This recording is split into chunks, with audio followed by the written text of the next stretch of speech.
नमस्कार मित्रों, आदर्श शिक्षण संस्थान जोधपुर ऑनलाइन कक्षा में आप सबका हार्दिक स्वागत एवं अभिनंदन।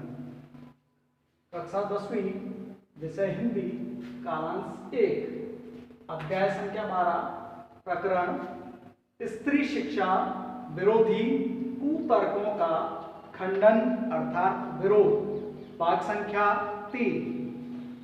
व्याकरण से संबंधित परिचय। प्रस्तुत ये जो निबंध है वह निबंधात्मक शैली के अंदर लिखा गया है। महिला मोद नामक निबंध संग्रह से इसे लिया गया है, जो महावीर प्रसाद द्विवेदी की रचना है।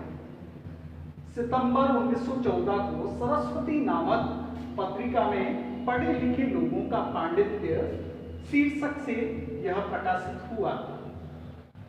अनेक उदाहरणों के साथ साथ लक्षणा एवं व्यंजना शब्द शक्ति का प्रयोग प्रस्तुत निबंध में किया गया है।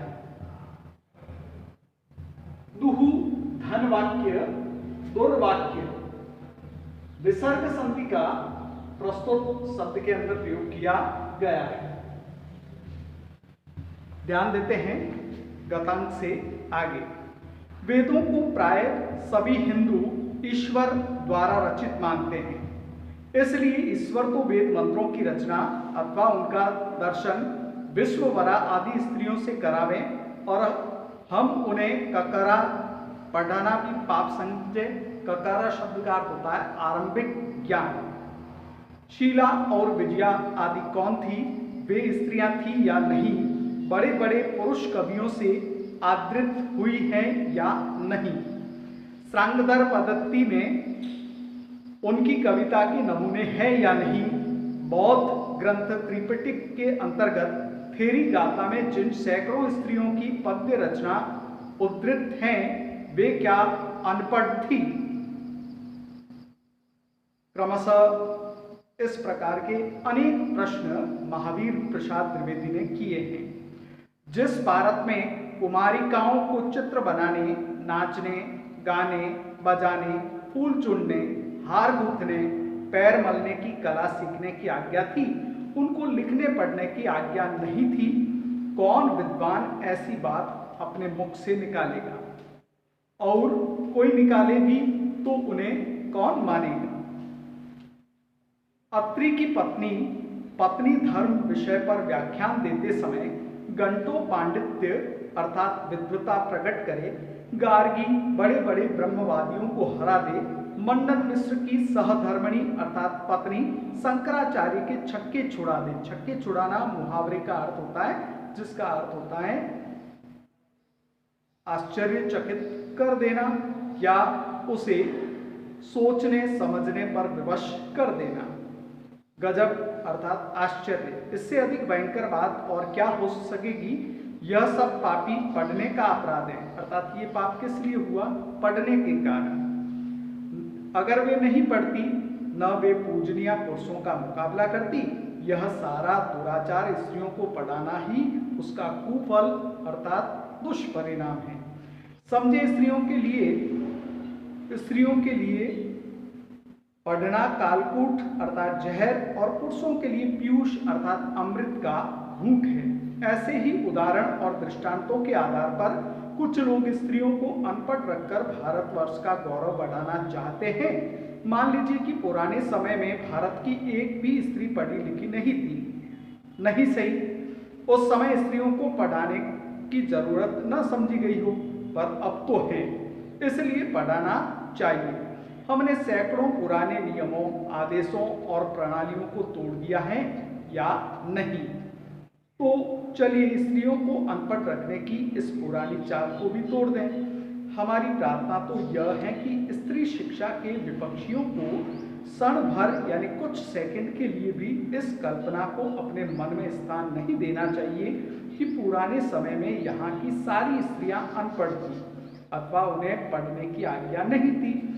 जो लोग पुराणों में पढ़ी लिखी स्त्रियों के उदाहरण मांगते हैं, उन्हें श्रीमद् भगवद गीता जिसका 10वें स्कंद के उत्तरार्ध का 53वां अध्याय पढ़ना चाहिए, जिसमें एक प्रसिद्ध कथा है रुक्मणी हरण की कथा। रुक्मणी ने जो एक लंबा चौड़ा पत्र एकांत में लिखकर एक ब्राह्मण के हाथ श्री कृष्ण को भेजा था, वह न तो प्राकृत भाषा में लिखा था, उसके प्राकृत में होने का उल्लेख भागवत में नहीं मिलता। उसमें रुक्मणी ने जो पांडित्य दिखाया है वह उनके अनपढ़ और कम ज्ञान होने अथवा गवारपन की सूचना नहीं देता। पुराने तरीके के पक्के सनातन धर्म की दृष्टि में तो नाटकों की अपेक्षा भागवत का महत्व बहुत ही अधिक होना चाहिए। इस दशा में यदि उनमें से कोई यह कहे कि सभी प्रातकालीन अर्थात प्रारंभिक समय के स्त्रियां अनपढ़ होती थी, तो उसकी बात पर विश्वास करने की जरूरत नहीं है। भागवत की बात यदि पुराणकार या कवि की कल्पना मानी जाए तो नाटकों की बात उससे भी गई बीती अर्थात उससे भी निम्न समझी जानी चाहिए। स्त्रियों का किया हुआ अनर्थ यदि पढ़ने का ही परिणाम है तो पुरुषों का किया हुआ अनर्थ भी उनकी विद्या और शिक्षा का ही परिणाम समझना चाहिए। जैसे बम के गोले फेंकना, मनुष्यों की हत्या करना, डाके डालना अर्थात लूटपाट करना, चोरियां करना, रिश्वत लेना, यह सब यदि पढ़ने लिखने ही का परिणाम हो तो सारे कॉलेज, स्कूल और पाठशालाएं बंद हो जानी चाहिए। परंतु विक्षिप्तों अर्थात मंद बुद्धि, बात व्यथितों और ग्रहग्रस्तों के सिवाय ऐसे उदाहरण पेश करने वाले बहुत ही कम लोग हमें मिलेंगे। शकुंतला ने दुष्यंत को कड़वे वाक्य कहकर कौन सी अस्वाभाविकता दिखाई अर्थात उसके स्वभाव के अनुसार यह कार्य करना उचित था। क्या वह यह कहती कि आर्यपुत्र शाबाश, बड़ा अच्छा काम किया जो मेरे साथ आपने गांधर्व रीति से विवाह करके आपने इनकार कर दिया। नीति, न्याय, सदाचार और धर्म की आप प्रत्यक्ष मूर्ति हैं। पत्नी पर भयंकर से भयंकर अत्याचार करके जो उससे ऐसी आशा रखते हैं वे मनुष्य स्वभाव का थोड़ा भी ज्ञान नहीं रखते। सीता से अधिक साध्वी स्त्री नहीं सुनी गई। जिस कवि ने शकुंतला नाटक में अपमानित हुई शकुंतला से दुष्यंत के विषय में दुर्वाक्य कहलवाया है, उसी ने पति द्वारा त्यागी होने पर सीता से रामचंद्र के विषय में क्या कहा है, सुनिए। वाचस्त्वया मदवचनात् स राजा वहिन्नो विशुद्धमति यत् समक्षम मालोकवाद श्रवणाद् हाशिः श्रोतस्य त्वत्किंचम सृदशम कुलस्य। अर्थात लक्ष्मण, जरा उस राजा से कह देना कि मैंने तो तुम्हारी आंख के सामने ही आग में कूदकर अपनी विशुद्धता साबित कर दी थी, उस पर भी लोगों के मुख से निकला झूठा आरोप सुनकर ही तुमने मुझे छोड़ दिया। क्या यह बात तुम्हारे कुल के अनुसार है अथवा क्या यह तुम्हारी विद्वता या महानता को शोभा देने वाली है? सीता का यह संदेश कटु नहीं तो क्या मधुर है। उन्होंने राम को मात्र राजा कहकर उनके पास अपना संदेशा भेजा। यह वाक्य न किसी गवार स्त्री के हैं किंतु महाब्रह्मज्ञानी राजा जनक की लड़की और मनवादी अर्थात मनु आदि महर्षियों के धर्म शास्त्रों का ज्ञान रखने वाली रानी को है। नृपस्य वर्णाश्रम पालनम यत् स एव धर्मो मनुना प्रणीतः। सीता की धर्म शास्त्रज्ञता का यह प्रमाण वही आगे चलकर कुछ ही दूर पर कवि ने दिया है। सीता परित्याग के कारण वाल्मीकि के समान शांत, नीतिज्ञ, क्षमाशील, तपस्वी तक ने कहा है अस्तेव मनुर भरतात्मज में कहकर रामचंद्र पर अपना क्रोध प्रकट किया है। इसलिए शकुंतला की तरह अपने परित्याग को अन्याय समझने वाली सीता का रामचंद्र के विषय में कड़वे वचन कहना सर्वाधिक स्वभाव के अनुसार था। न यह पढ़ने लिखने का परिणाम है, न उसके गवारपन का, न अकुलीनता का परिणाम है। पढ़ने लिखने में स्वयं कोई बात ऐसी नहीं जिससे अनर्थ हो सके। अनर्थ का बीज उसमें बिल्कुल भी नहीं।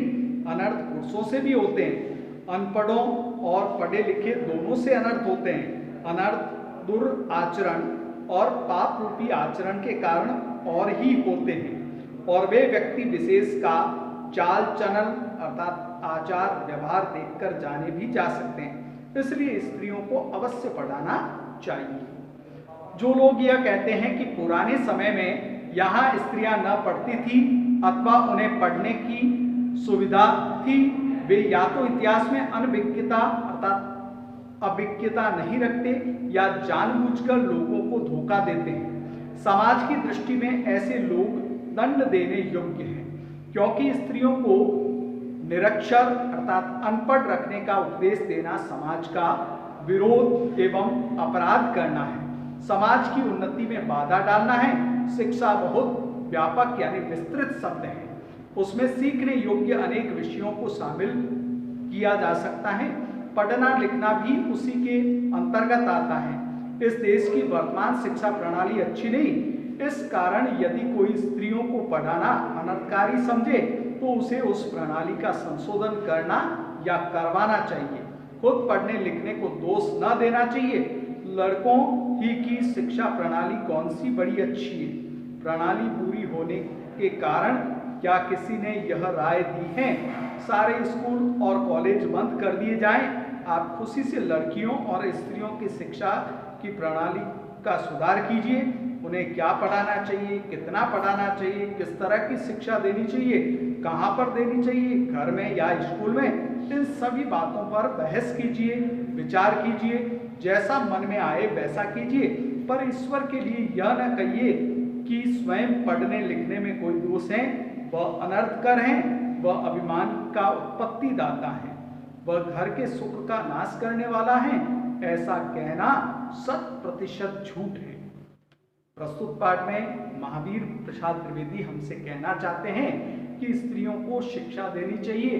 स्त्री शिक्षा में हमें अवरोध उत्पन्न नहीं करने चाहिए। स्त्री शिक्षा जब स्त्रियों को शिक्षा दी जाएगी तो वास्तव में उनका परिवार सुशिक्षित होगा और जिस घर के अंदर उनका विवाह होगा वे सामने वाले घर को भी सुशिक्षित करेगी।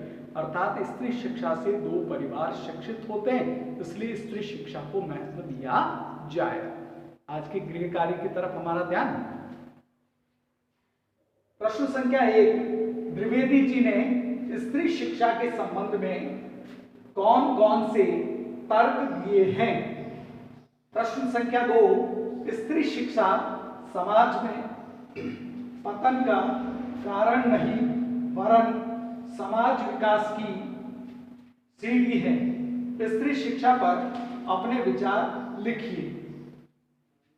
पुनः एक बार दोनों प्रश्नों को बोल देता हूं। प्रश्न संख्या 1, द्विवेदी जी ने स्त्री शिक्षा के संबंध में कौन कौन से तर्क दिए हैं?